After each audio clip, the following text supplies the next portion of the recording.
احمدہ ونصلی علی رسولہ الکریم اما بعد فاعوذ باللہ من الشیطان الرجیم بسم اللہ الرحمن الرحیم۔ فضائل ذکر صفحہ نمبر 490۔ حضور اقدس صلی اللہ علیہ وسلم کا ارشاد ہے کہ ہر عمل کے لیے اللہ کے یہاں پہنچنے کے لیے درمیان میں حجاب ہوتا ہے، مگر لا الہ الا اللہ اور باپ کی دعا بیٹے کے لیے دونوں کے لیے کوئی حجاب نہیں۔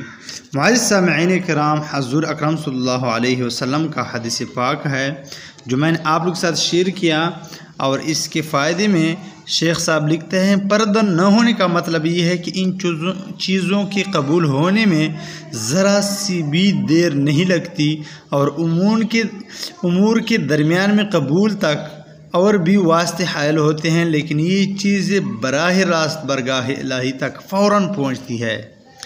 معزز سامعین کرام، لا الہ الا اللہ کا ذکر یہ فوراً قبول ہو جاتی ہے، اللہ کے ہاں پہنچتی ہے اگر اخلاص سے جو بندہ یہ کلمہ پڑھے، اور باپ کی دعا بیٹے کے لیے یہ فوراً قبول ہو جاتی ہے۔ تو معزز سامعین کرام، ہم خود سوچیں کہ ہم دن میں کتنے بار لا الہ الا اللہ پڑھتے ہیں۔